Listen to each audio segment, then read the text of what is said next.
ปัญหาการต้มมันอาจารย์เพื่อนว่าเพื่อนเนี่ยต้มเท่าไหร่นี่กองร้อนนี่มักมาตลอดเกียร์มาพร้อมทุกสิ่งทุกอย่างแหละปิดประตูทางนอกล็อกทางนอกปั๊บแล้วก็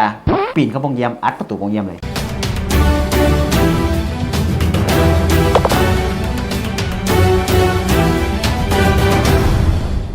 สวัสดีพบกับรายการตกบ่แตกข้าพระเจ้ากระต่ายน้อยผู้ดำเนินรายการจากอาทิตย์ที่ผ่านมาเนาะยังมีประเด็นที่ว่ายังเคลียร์บ่ตกบ่แตกและยังมี FC ทางอื่นๆที่ว่าได้คอมเมนต์มาเพิ่มเติมเกี่ยวกับปัญหาเหล่านั้นบ่รอซ่าเลยเนาะพบกับอาจารย์น้อยนิดหน่อยใหญ่หน่อยนึงเนาะสวัสดีอาจารย์สวัสดีโดย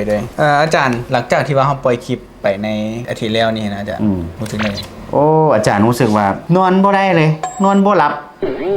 FC เพิ่นก็คอมเมนต์แน่เนาะคือว่าทีมงานเพิ่นก็ส่งให้อาจารย์เบิ่งอยู่ว่าโอ้อาจารย์เว้าทฤษฎีหลายเกินไปอาจารย์เรื่องยืมเงินนะก็ว่าอาจารย์สิเป็นแนวนั้นย้อนนี่มั้งคือกับชีวิตอาจารย์เองนะโอ้อาจารย์เคยปล่อยเงินกู้บ่อาจารย์บ่อาจารย์ไปยืมแม่นอาจารย์ไปยืมเขาเจ้าเมื่อนี้อาจารย์ยังบ่ได้ส่งเบิดอยู่ก็ยังนำอยู่ก็คือว่าแหละมันบ่มีเด้จังได๋ก็สิได้คอยผ่อนไปได้จังได๋โดยอาจารย์นะมื้อนี้ถือว่า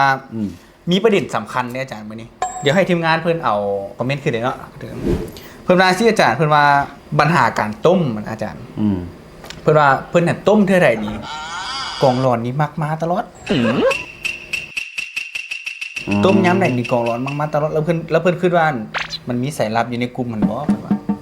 วันนี้อาจารย์สิแก้ไขปัญหาแนวใดให้เพิ่นปัญหาต้มเนาะแม่นต้มยามใดก็กองหลวนบ้านบ่อหยังก็เห็นเนาะก็ฮู้จักไทบ้านในเมืองก็ฮู้ว่าเฮาต้มว่าซั่นไปเพิ่นว่าสงสัยว่ามีสายลับอยู่หั่นบ่แม่นบ่ก่อนอื่นเบิดนั่นอาจารย์ให้อยากให้ไปเบิ่งจังซี่อาจารย์คิดว่าบ่อยากให้ระแวงในกลุ่มตัวเองก่อนเพราะว่าจังได๋ก็กินลิ้นอยู่เหมือนกันแม่นแล้วก็สิไปส่งข่าวให้คนอื่นมาหาเฮาได้จังได๋นี่ก็ที่ว่าบ่อยากตุดทึกปานใดตัวนั้นนะอาจารย์อยากให้เบิ่งอันที่1แม่นเฮามีการบ่นแซวบ่หมู่คู่เฮาแซวบ่ฟอดบ่หรือว่าอาจจะเปิดเพลงเสียงดังอาจจะเป็นประมาณนั้นเฮ็ดให้คนข้างบ้านฮู้บ่โทรรายงานห้องการบ้านบ่หรือจังได๋สิเป็นประมาณนั้นอันที่2ก็อยากให้เบิ่งคืนว่าเฮานี่เกียมเครื่องเพียงพอหรือบ่บางเทื่อเฮาเที่ยวออกเที่ยวเข้าจังซี่ก็อาจจะเป็นอันที่ว่าสงสัยได้เพิ่นสิจ่อเบิ่งอาจจะไปซื้อหยังสำหรับปัญหานี่นะอาจารย์คิดว่า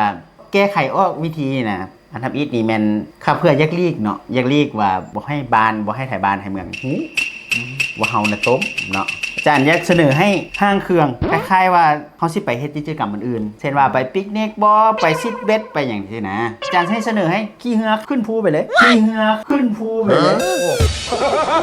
ข้ามภูไปแล้วนะเสนอให้ปีนขึ้นหน้าผาไปต้มอยู่เทิงพุ่น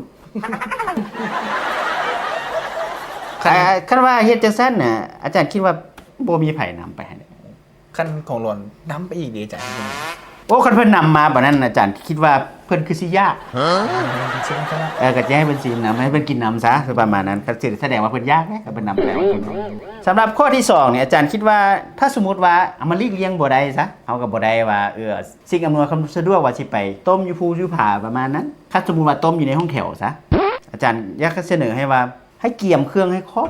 โออิชิบ่อีหยังต่างๆเนาะสติงต่างๆน้ำก้อนน้ำก้อนให้พร้อมเลยหมายถึงว่าซื้อทุกอย่างเนาะมาไว้ในห้องหั่นเลยบ่แม่นว่าสิเที่ยวออกเที่ยวเข้าจังซั่นก็ปิดเลยเกี่ยมมาพร้อมทุกสิ่งทุกอย่างแหละปิดประตูทางนอกเฮาล็อกทางนอกปึ๊บล็อกทางนอกปั๊บแล้วก็เฮาปีนเข้าโรงเยี่ยมอัดประตูโรงเยี่ยมเลยคนมาเบิ่งก็บ่ฮู้ว่ามีคนอยู่ในหั่นน่ะนะอยากเสนอให้เป็นแบบนั้นคาดว่าสิพอเป็นไปได้นะตัวอาจารย์ว่ามานี่อาจารย์หมายถึงอย่างอาจารย์ตัว FC เพิ่นถามมานี่เพิ่นหมายถึงต้มชาได้อาจารย์ก็ต้มสาอาจารย์ว่าก็ต้มสาอธิบายต้มสาอะไรนี่นะ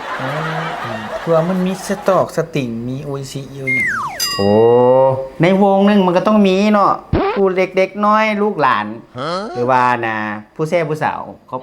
กินได้ซาน้ำเจ้าจะต้องซื้อไปเพื่อนี่สติงบ่แป๊บซอกเป๊ปซี่บ่หรือว่าโออิชิขนมน้ำดื่มแบบนี้อาจารย์ความหมายว่าเกี่ยมได้ครบนะท่านผู้ชมมาฮอดนี่ก็มาฮอดระยะสุดท้ายของรายการแล้วเนาะก็อยากให้ท่านผู้ชมหรือว่า FC ทางบ้านเพิ่นคอมเมนต์เกี่ยวกับปัญหาที่อาจารย์เพิ่นได้เว้าไปช่วยกันแก้ไขปัญหาหรือว่าท่านใดมีความคิดเห็นที่ว่าดีกว่านี้หรือว่ามีความคิดเห็นที่ว่าแตกต่างเนาะสามารถคอมเมนต์ได้พบกันใหม่ในคลิปหน้าขอบใจ จะเข้าใจ แต่จัน เข้าใจ